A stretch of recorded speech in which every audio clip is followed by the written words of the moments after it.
Well, I'm Chuck Willis, and as you can see on my presentation here, this talk is called Trends in Licensing of Security Tools. Sorry, I'm going to try to keep speaking into the mic. If you can't hear me or anything, just give me one of these or just say something. I want to make sure that you guys can hear what I'm saying, and I also want to hear what you're saying. This is meant to be an interactive presentation, and in a way it's good. We've got a small crowd here that we can maybe people will feel more free to talk a little bit about this, because I certainly don't intend to come up here and say that I have all the answers. It's really just more of a kind of my slides are going to try to provoke some thoughts from you all and give kind of what my thoughts on are as far as where licensing is going in security tools and what might be some problems with that. So anyway, as I mentioned, I'm Chuck Willis. These slides are a little updated from what's on your CD, so you can go to my website and download them if you want. There's nothing real substantial in the way it changes. And just in case you couldn't figure it out from the title, so what we're going to be doing is I want to discuss the trends as far as the kind of the changes that I've seen in licensing of security tools, and also talk about how that affects the security community. And I also want to discuss, how licensing could be improved if necessary. I mean, maybe you all think there's not a problem with what's going on, and also as kind of a secondary thing, I expect that maybe some of you all will learn something about security tool licenses, in that there's a lot of tools that I'm going to talk about that you think are free open source tools that really aren't. And again, this is meant to be interactive, so I'm going to ask a lot of questions, and I hope that you all will have some thoughts and share those with us. Just a few disclaimers here. I am going to talk about specific tools that have restrictions in their licenses. And this is not meant to be like just ragging on these people or trying to talk bad about people, but I just think it makes the talk much more interesting if you've got concrete examples to talk about rather than a bunch of abstract stuff. And I do think that the authors of those tools have done a service to the community by releasing them under the license that they're under. I mean, a lot of the tools that I'm going to mention could easily be strictly commercial tools that you have to spend thousands of dollars for. So certainly the authors are to be commended for what they've done, and also I wouldn't be talking about the tool if I didn't think it was a useful tool that people use. So I'm not going to be talking about real obscure stuff, I don't think. And finally, the licenses may have changed since I put these slides together. Licenses change all the time, so this is just a disclaimer there that stuff might have changed since I put this together. And you need to go out and read the license if you're going to use these tools. Don't just rely on what I'm going to tell you. Okay, so a little bit about me. I work for a government contractor. I don't work for, and the reason I say that is I don't work for a consulting firm or a software firm, which is who releases most of the security tools as far as companies. And then a lot of security tools are released just by individuals that do it in their spare time. So I think I'm a bit independent in that sense. I'm not a free software zealot. I'm not going to come up here and say that everything should be GPL, because I don't think that's the case, and I use commercial software along with open source software and all sorts of other software. And again, I'm not a lawyer. This is not legal advice. So, but I do think I'm a pretty typical security tool user. I mean, I use a lot of tools in my work and also at home when I'm messing around with stuff. And I kind of wanted to illustrate this to show that you guys, I think, are typical security tool users as well, but we're different from normal software users. I use both Linux and Windows. I occasionally use other Unix variants, but you can't say that certainly about standard software. Most people just run Windows. And also, I'm not a full-time programmer, so I don't necessarily have access to all the programming tools, Visual Studio and all that kind of stuff. And also, I can tinker around with stuff, but I'm not necessarily someone that wants to spend all day coding. But I compile tools. That's certainly something that we can all do. We can debug compilation issues if you've ever had to port something from Linux to Windows under like the Cygwin APIs or to BSD or something like that. I'm sure that's something that's pretty typical for people here. And I like to build little tools and scripts to automate things. I hate doing busy work, so I like to be able to do that kind of stuff. And I modify tools, that if I download a tool from the internet or from something that someone has posted to a mailing list, I'm going to take it and start tweaking it if it's not doing exactly what I want. And I also like to share my tools and modifications with other people. So if I do something I think is cool, I post it onto a mailing list. So anyway, I wanted to just mention that because, again, I think this kind of fits everyone that's here, but it's definitely different than normal software users. So my motivation here was that I use a lot of security tools, as I mentioned, and I actually read the licenses, which maybe not everybody does. But I've actually been quite surprised by some of the stuff I've found. A lot of tools that I thought were open source really aren't, and a lot of tools that just have some very strange license restrictions that kind of surprised me. And over the years, I've noticed some trends that, you know, it seems like more tools are going to a more restrictive license. So I wanted to talk a little bit about that. So here's a quick example here.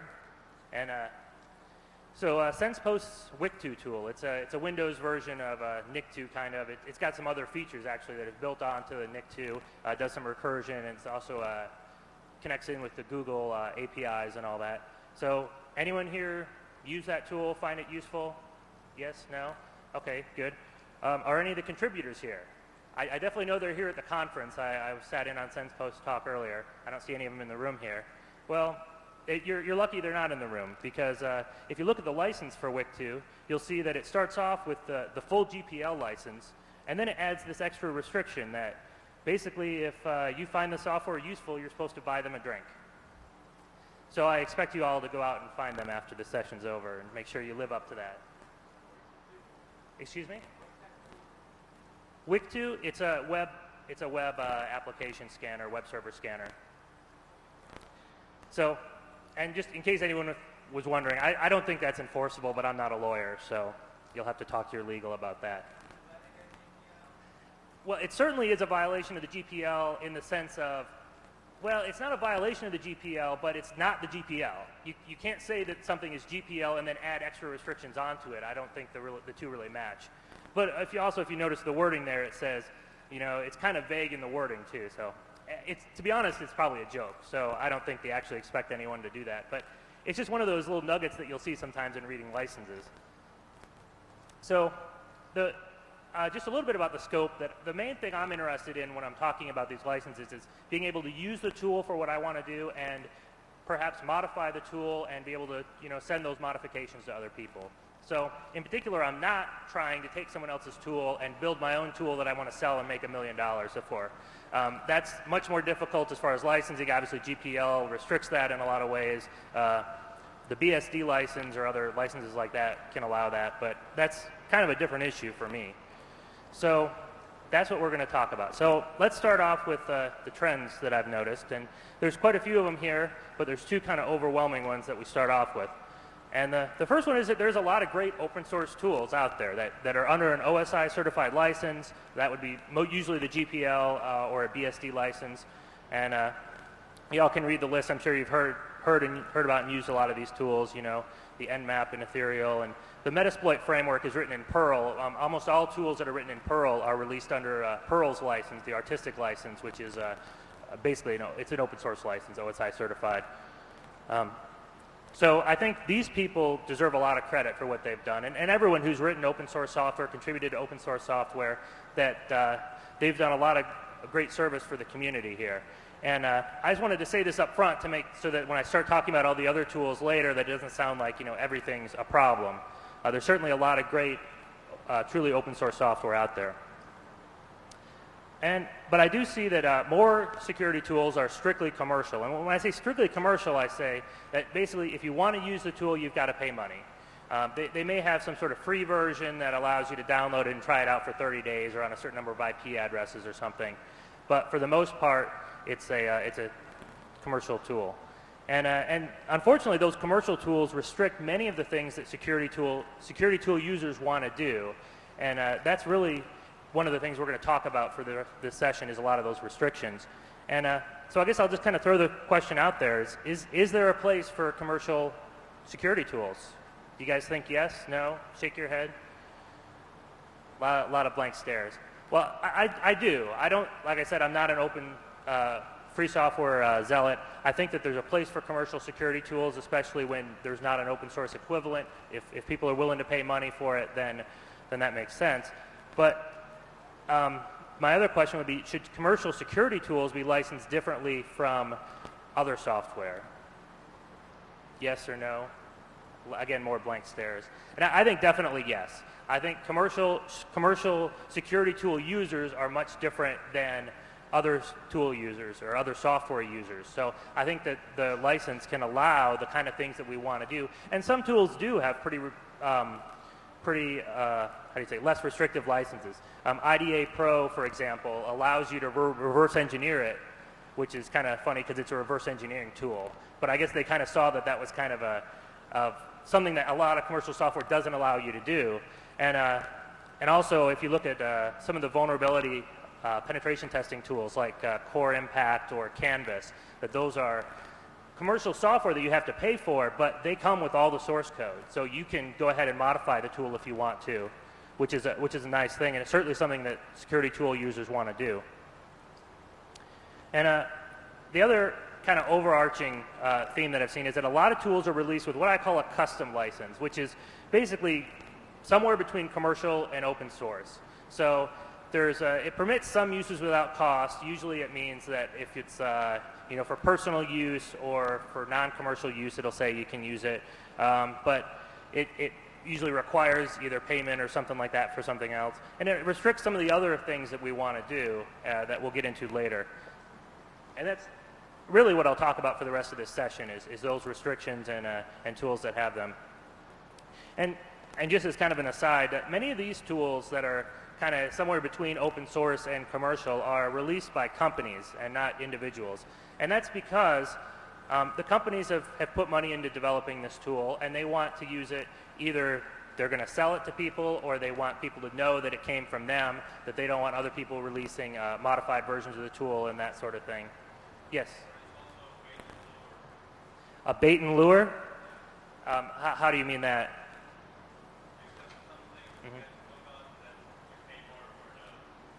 Oh, certainly. Some tools are like that.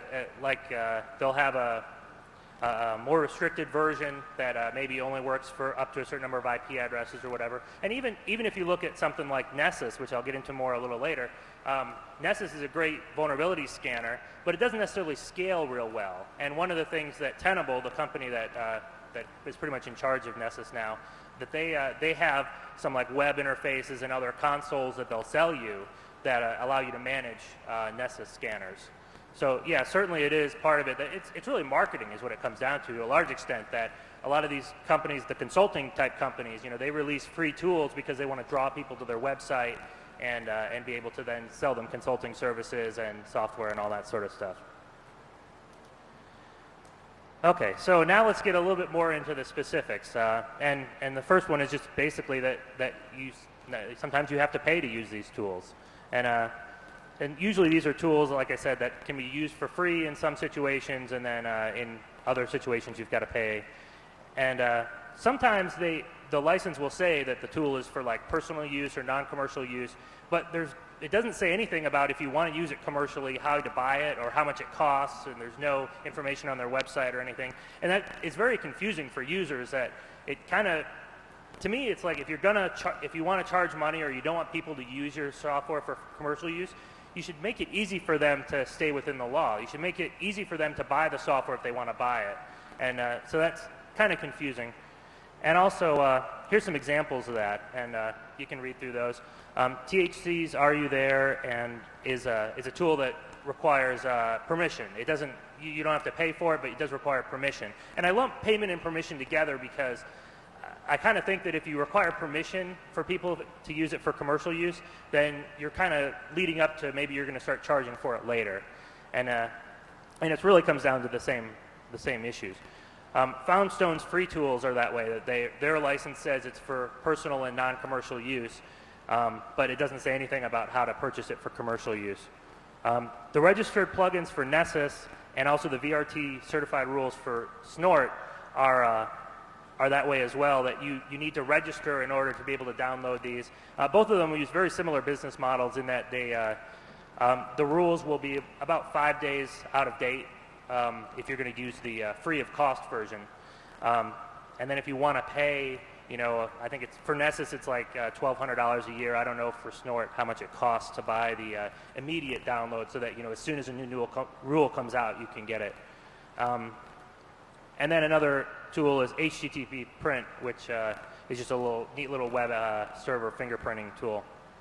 So anyway, any questions there? Any other thoughts as far as other tools that are kind of in this vein, or people think this is a big problem or not? I don't know.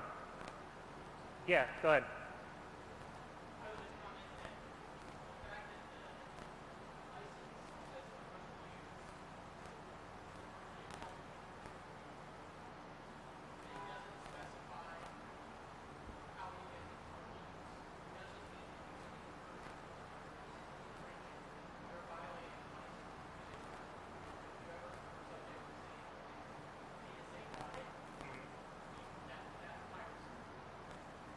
Yeah, just for people who didn't hear that, basically the idea, I think what you're saying is that basically violating the license of these tools, that if it says it's only for non-commercial use and you use it commercially, that's the same as, you know, downloading, you know, Windows from the internet, you know, on BitTorrent or whatever. It's piracy, and the BSA can come after you for it.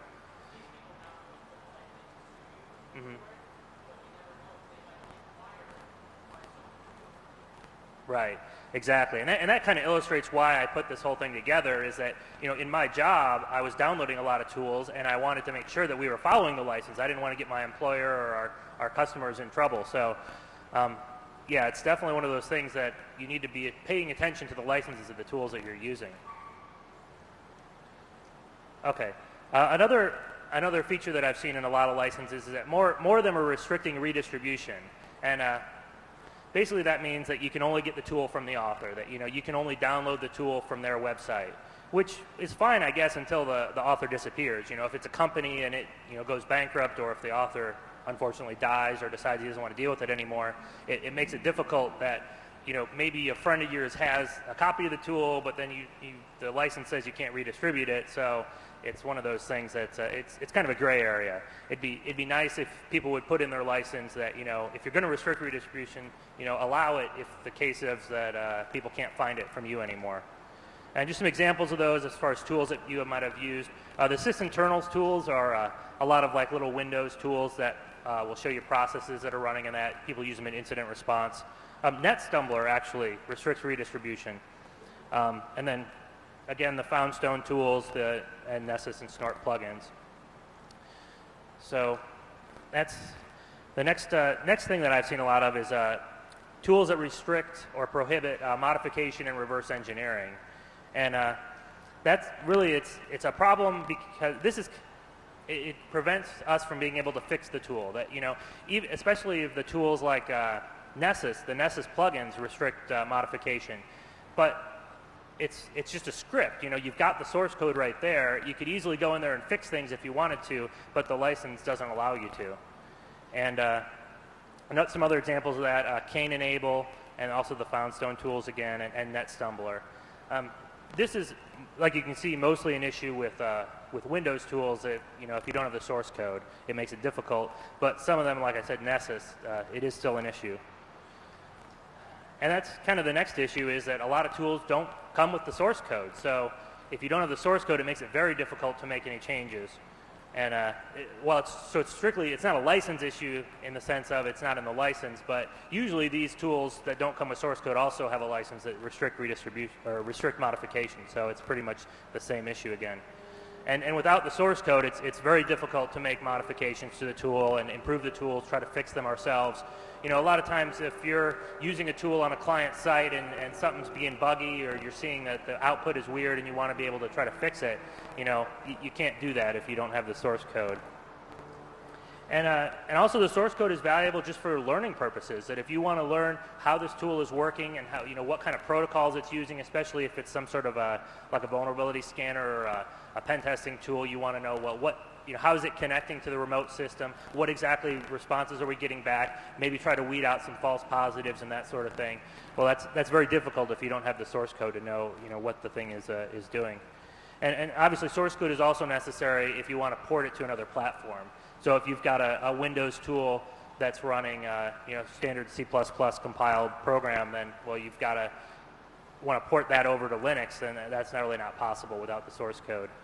And even in some supposedly portable languages like Java and .NET, you'll a lot of times run into little issues between platforms that you need the source code in order to kind of convert things, especially if the original programmer didn't consider porting. That maybe they're using some Windows-specific APIs that aren't available in the .NET framework for Linux and OS X and that sort of thing. And again, this is mostly Windows tools, although occasionally you'll see it on other tools. I don't use Macs, but probably Mac tools have some of that as well. And here's a bunch of examples. And some of them, I'm not sure if it was intentional that they didn't include the source code. Some of them you may be able to email the author and get it from them. But these are just the ones that I saw that weren't, readily available on their website. And some of the new ones here, Achilles. Well, Achilles is an old tool, but we haven't talked about it yet. Brutus, Sam Spade, and Odysseus. Achilles and Odysseus are web proxies.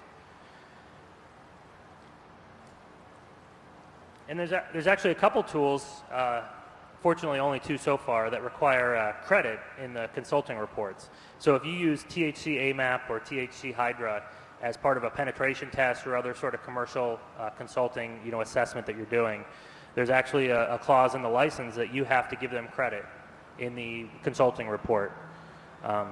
I don't know how many people actually do that or not. I don't know if I'm glad, like I said, that only a couple tools are doing this so far, because if it becomes real common, it could be real troublesome to start to remember, well, which tools did I use in this consulting, and trying to get all the credits in there and making sure the customer doesn't get kind of confused as to why you've got all this stuff in your report. So is that new to anybody? I mean, did anybody use that tool that didn't know about that? No one wants to admit it anyway. Okay. Well, another issue I've run into is that sometimes tools have a lot of these restrictions in their license, but then they kind of will tell you in mailing lists or other places that, well, don't worry about it. We really didn't mean that, I guess. And that's a little bit confusing. So sometimes, in these couple examples, the website is different from what comes with the tool. So you download the tool, and inside the tarball or inside the zip file is a license that's different than what you see on the website when you download the tool. One example is, THC Hydra and AMAP. The license is only slightly different, but there's a little difference in I think it's actually in the clause that I just showed you that the credit is different. That I think one of the licenses, it says you have to include the tool name, version, and authors, and in the other one it says you only have to include the name and the version or something like that. And another more significant one is Foundstone recently released a tool called WS Digger. I believe it's a web services scanning tool, but don't quote me on that. The license on the website is the standard Foundstone license, which we've been talking about, which is very restrictive, personal and non-commercial use only, no reverse engineering, all that other stuff.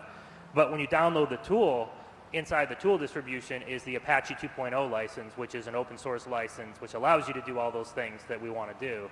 So which license are you supposed to follow? I don't know. But from what I've seen when they announced the tool that it's meant to be under the Apache license, there's just some sort of miscommunication on their website. Another example is that sometimes the author, like I said, on a mailing list or something, will contradict the tool's license. So when you have Foundstone's HacmeBank and their HacmeBooks tools are great tools to learn about web applications and do some pen testing against them in a lab environment and all that. But again, the license says that they're personal and non-commercial use. So I emailed them because I wanted to set it up on our internal network at my company. And they said, oh yeah, no problem to use it on an internal lab. That they didn't want other people going out and, teaching classes, which is part of, how they make money using these tools because they put a lot of work into them, but they don't mind you using them, at work personally. And that's something another issue that I've seen is that, a lot of times people say personal use or non-commercial use, but they don't define that. And different companies have different definitions. I know it's not a security tool, but Google Toolbar, it defines personal use as if you download it yourself, it's okay. So I can use Google Toolbar at work as long as I install it myself, but my system administrator can't install it on every single machine. I don't know. it's one of those things that it's different companies have different definitions. So if you're not defining it, then it's hard to enforce it. And then another example is the registered plugins for Nessus. Yes, go ahead.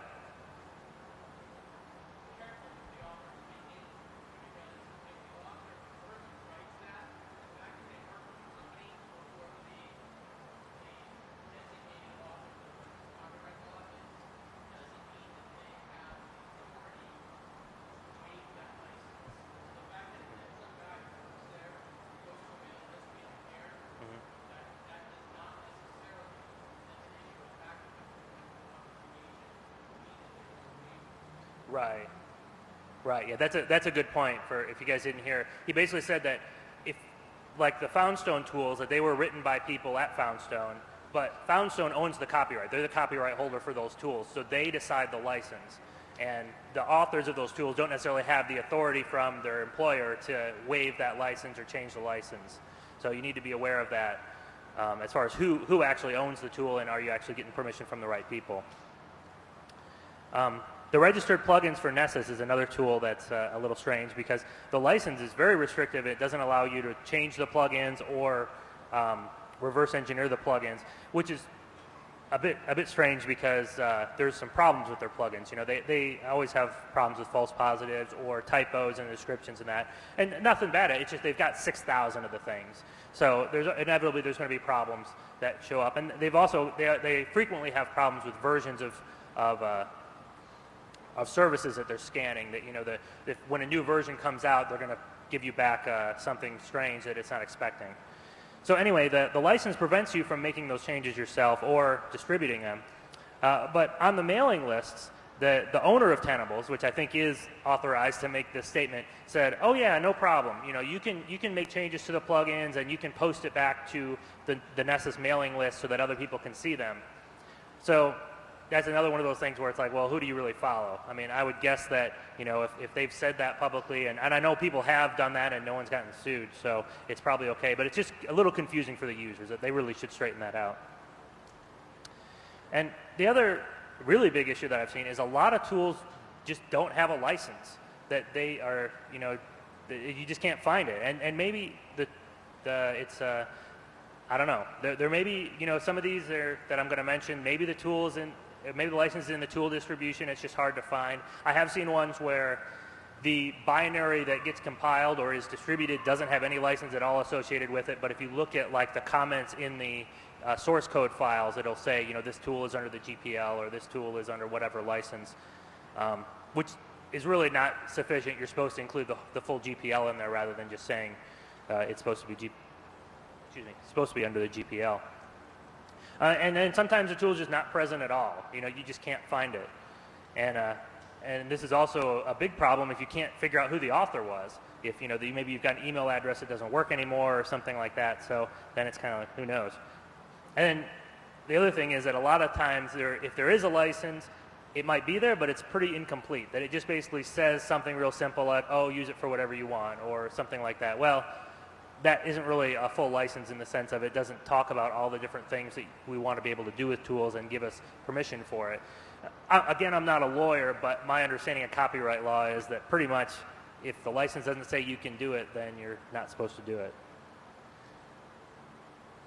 And a lot of times this is a problem with small exploits and scripts and stuff that are posted to, I call them online forums here just to include everything, but mailing lists, news groups. You know, if you look at full disclosure or bug track mailing list, hardly any of the exploits that are posted there have any sort of license associated with them. And again, it'd be nice if we could say, well, if you post something in a forum like that and don't include a license, it was meant to be, you know, in the public domain or something like that, but I don't think that's the way the law works. But again, I'm not a lawyer. Here's just some examples here. A BindViews Enum tool, I wasn't able to find a license for it. Hobbit's original Netcat, there was no license associated with that. John the Ripper, I think what happened was Solar Designer, the guy who wrote the tool, incorporated some other code that he wasn't sure about the license into the tool, so that's why there's no license, because he doesn't even know what the license is. But he has said that the next version, 1.7, is going to be released under the GPL. but I have no idea when that's going to happen. I mean, 1.6 has been out forever, so I don't know when that's going to happen.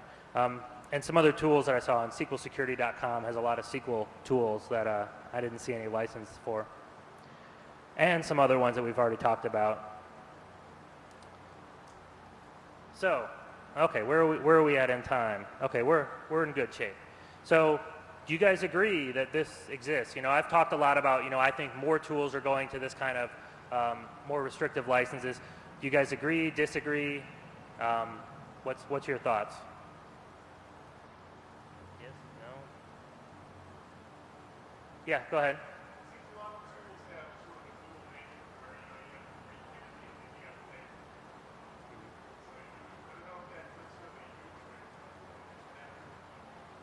Right. The comment was that a lot of tools seem to be, it's almost like the bait and hook method that someone else mentioned. That they have like free tools to kind of hook you in, and then they try to get you to pay for other tools or a more expanded version or something like that. And definitely that's been the case in software for a long time. But in security tools, I think it's more of a recent trend. You know. Yes. Go ahead.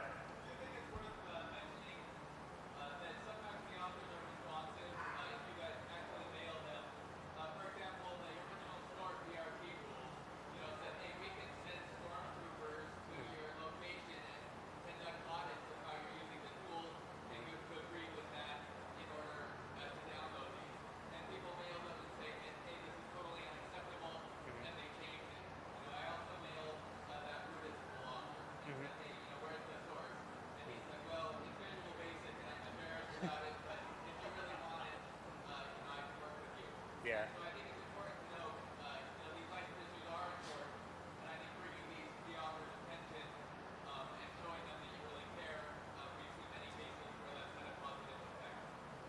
Yes, I think that's definitely true. Just to repeat for people who may not have heard is that the authors of the tools a lot of times will either clarify the license if it's not there, or they'll give you the source code. Usually if you can get a hold of them, they're pretty nice about it, and they like to hear that people are using the tools. And definitely that's one of my recommendations that we'll get to later on is, work with those people to see what the license is if it's not clear. But yeah, I agree. Yeah, go ahead.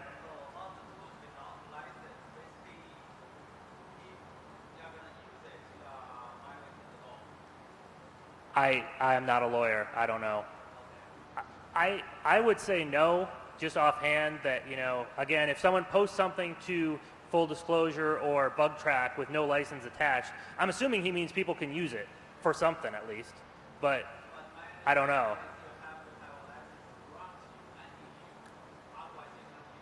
I don't know. And that's actually something we'll get into in a little bit, but what's your thoughts?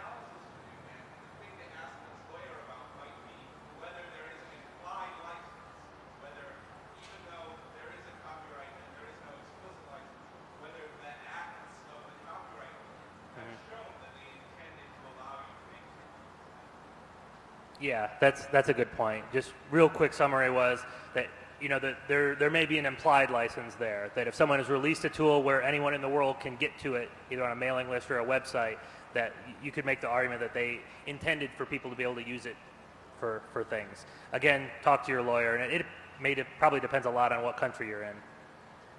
Yes. Yeah.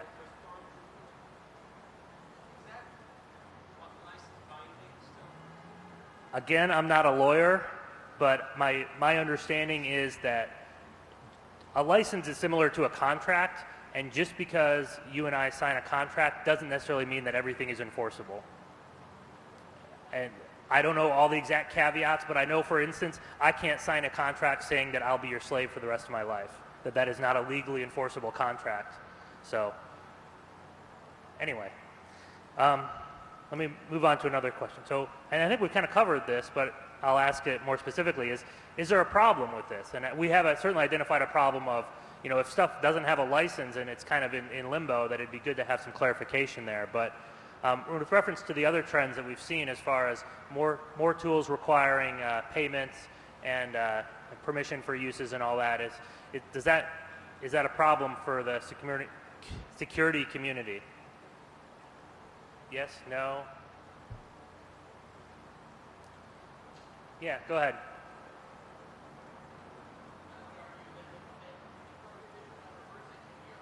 Mm-hmm.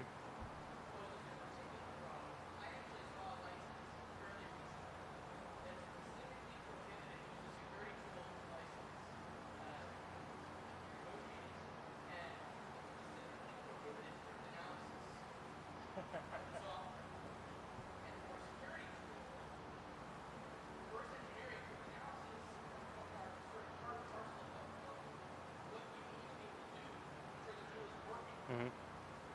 Yeah, that's a good point. And the quickly summary of it was that that some tools out there, even security tools, that are restricting reverse engineering and cryptanalysis of them, that really causes a problem for us that want to be able to evaluate these tools and decide are they good or bad to deploy into our companies or to recommend to our customers and that sort of thing. So that certainly is a problem. Okay, next question was, well, what can we do to improve security tool licensing? I've got my own thoughts that I'll talk about in a little bit, but I just want to hear what you guys have to say. Anyone got any suggestions? Yeah, go ahead. Make a new license. Yeah, well, and that's definitely one of my points that I'll talk about later. Is that it would be great if people want an open source product, make it an OSI approved license. Don't make up your own license, because it'll run into a lot of these problems and it makes it confusing for the users. It's hard, especially because of the nature of security tool work, that we end up using a lot of little tools to do our work, and it's a pain to be able to try to keep track of the licenses of all these tools and make sure that we're not doing something that we're not supposed to be doing. Any other suggestions before mine? Yeah, go ahead.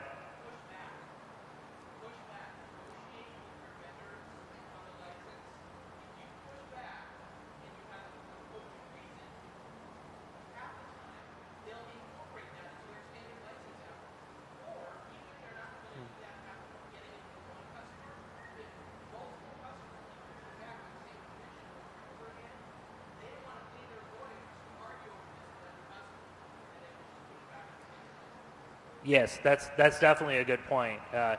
The point was that if you're buying a security product, or even if you're using it for free, but mostly if you're buying it, is talk to the authors or whoever tried to sell this to you and tell them you don't like the license. Tell them that you want a different license, especially for as much money as we pay for a lot of the security products.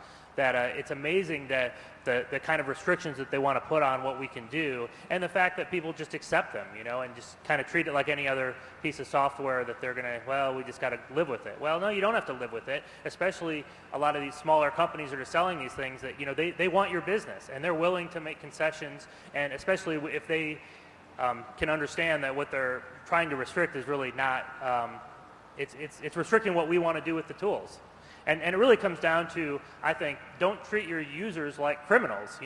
If you're not giving them source code and you're preventing them from reverse engineering the tool, well, you're kind of assuming that, oh, they want to do something bad to us. Well, no, we just want to be able to use the tool is what it comes down to, and being able to use it in the most efficient way that we know how. Okay, I got 10 minutes left. Okay, any other suggestions? Okay, I'll run through what I have on here, and it's really just kind of my own thoughts. Feel free to disagree or whatnot. Few issues for tool users. Well, obviously read and follow the licenses. You can't just ignore the issue. And if you don't like the license, don't use the tool, or at least go back to the author and say, hey, can we get this changed? But don't just ignore it and kind of go on and do whatever you want. And I'd also say, I call it legal trickery, but just don't follow the letter of the license while violating the spirit of the license. And a lot of that comes down to you know, how you define, you know, commercial use and that kind of thing. You know, if you don't get into that, it would be my recommendation. And again, work with the tool writers to clarify if there's a problem. And the key there is politely, because tool writers have a lot of times, you know, especially if they're writing it on their own, you know, they're not getting paid to do it. They have a lot of people emailing them with bugs and stuff like that, and you know, you don't want to make demands of them, but just talk to them, and usually they'll be pretty accommodating. And also encourage them to remove the license restrictions, which is good for everybody. And also, if you make changes to a tool, whether it be an open source tool or any other tool, you know, share the changes. You know, allow all of us to work together on these things so that everyone's not out, you know, reproducing the same, you know, events. Okay, well, tool writers, well, you just, obviously, you need to follow the license for any software that you're incorporating into your tool. In particular, you know, if you've got like GPL software or something, you can't cut and paste that into a commercial product. Choose a license and include it with every tool. That's kind of self-explanatory. And remember, you know, if the copyright holder can add another license at any time. So just because I release a tool under the GPL today doesn't mean that every version of that tool is always going to be GPL. I can release the next version of it under a completely different license. That's not a problem because I own the work. And if your employer holds the copyright, then encourage them to use a less restrictive license or just a standard open source license. That can go a long way to just, you know, telling your boss, you know, hey, this is what we want to, what users are going to want to be able to do with this tool, and we think it'll be helpful in the long run, because especially if the company is trying to release the tool as, you know, marketing and being able to draw people to their site, well, more people that use the tool, the better it is for them. Just a quick note of, you know, don't make some complicated restrictive license for a pretty simple tool. You know, if it's a simple tool, just release it under, you know, a BSD license or GPL or something real simple, and also say what you mean and mean what you say when you're licensing the tool. Don't do this kind of, well, the license says you can't do it, but then I'm going to email people and say that they can. And again, if you want it to be open source, just use an OSI standard license. Don't make up your own. And if you're going to require payments, well, obviously you need to make the cost reasonable or people aren't going to buy it. Make it easy for the people to buy the tool, that they can find it on your website, that you've got a link that people can go to a secure form, put in their credit card information, and download the tool. You know, you're going to get more people buying it that way than if they've got to email you and try to figure out what's going on. And that's pretty much what's there. And obviously, you know, make sure you tell people, you know, what upgrades are going to be included, what support and all that. And that's just kind of also a disclaimer that, you know, that's what users are going to expect. If they're paying for a tool, they're going to expect some upgrades and support.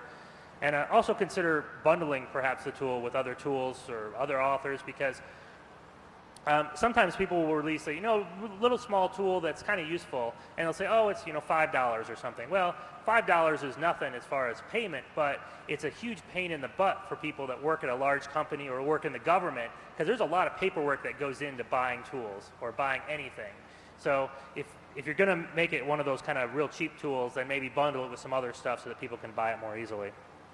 And then if you're going to require payment, you know, make sure you define what you mean by, you know, non-commercial use or commercial use or whatever. And there's all sorts of things to consider. You know, there's development and testing and internal use and consulting use and educational institutions, government entities, all this stuff. So you need to make sure you clarify what you mean by all those terms. And again, I recommend, you know, don't disallow, you know, redistribution entirely. It's nice to, you know, allow users to email it to their friends or other people they think might be users. And you know, and in the case that the website is gone forever, then let people redistribute it more widely. And again, make the source code available, regardless of whether it's a commercial product or not. You know, give people, the users, the source code, and allow them to make modifications for internal use at least, and so they can, you know, fix things. Allow users to distribute the modifications to one another. That, you know, if it's a commercial tool, maybe you should set up an internal type mailing list just for tool users, and that they can email stuff to each other. And if you're going to distribute the source code, obviously make sure it's complete. You've got all the build files and libraries and stuff like that, and just give a quick how-to of, you know, hey, this is a Visual Studio project, this is how to compile it. And again, make the tool, the license clear, post it on the website. A lot of tools that I noticed that you couldn't figure out what the license was until after you've already downloaded the thing. Well, if it's a several megabyte file, then it's kind of a waste of time to have to download it just to figure out what the license is. And if you're going to release a news item or post something on a mailing list about the new tool that's available, just include a quick summary of, it's a GPL or it's free for non-commercial use or whatever. Include the copying or license file or something like that in the distribution. And in the online help, again, put a little summary there. And if you're going to go to a conference like DEFCON or Black Hat or whatever, tell people when you're presenting. And that's important so that people don't get all excited about something and then figure out that it's under some strange license. And just for the record, Black Hat and DEFCON are actually really good about that I don't think you're allowed to present tools at these conferences without it being free for at least the conference attendees. But not all conferences are like that. And that's just kind of the gist here. I'll go through this real quick is, make sure that if you're running a conference, you make sure that people know what the licenses are at least, and consider making it like DEFCON and Black Hat, that if you're going to present a tool, it has to be free for at least the attendees. And then the big one that I think we were talking about earlier is that if the people that run online forums, that's mailing lists or news groups or whatever, again, I'm not a lawyer, but I would think that you could come up with like a default license that, if stuff is posted to this mailing list without any other license attached, it's going to fall under this license. And I'd recommend making that, the BSD license or an MIT license. So something that basically says you can use it for whatever you want, don't sue me if it breaks something. And if people are going to patch or post patches to existing tools, then it probably makes sense to dual license those under the forums license and also the existing tools license, because if the person who wrote the original tool wants to incorporate that into their tool, then they can do that with no problem. And also you want to decide, are you going to let people post things under some different license? In particular, if people are making up their own license that doesn't allow redistribution, then mailing lists, archives, and stuff get screwed up. And then just, make it clear to members when they join the mailing list or on the website or for the web form or whatever, or in an FAQ that's what the license is.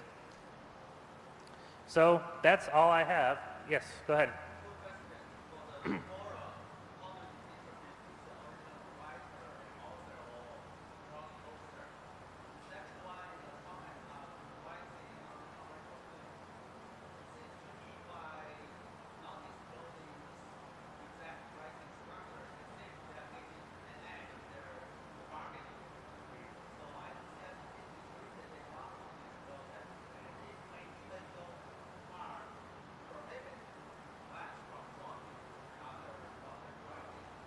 Okay, yeah, I understand what you're saying there. I guess his second point was that some tools, especially very expensive tools, they don't want to post the price on their website because you can't just download it. You need to talk to them, you need to negotiate a contract, there's usually support that involves, but that's for tools that are in the thousands of dollars. I'm thinking about tools that are in the tens or hundreds of dollars. Well, again, it's like, you got to define what you mean by that and all that. But yeah, there's a lot of, especially a lot of the security tools that we use, little command line things that shouldn't cost a lot of money. And what was your first point? You said something about cross-posting.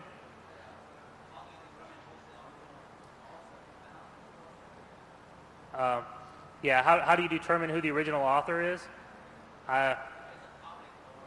Yeah, that's definitely a problem, that if stuff has been posted, especially if it's gone through like an anonymous remailer or something like that, or an email account that doesn't work anymore, yeah, sometimes you can't even figure out who the original author was. So I don't know how to fix that, but I'm hoping that maybe we can get some forward thinking into this, that in the future this won't be a problem if there is some sort of default license that things will fall under.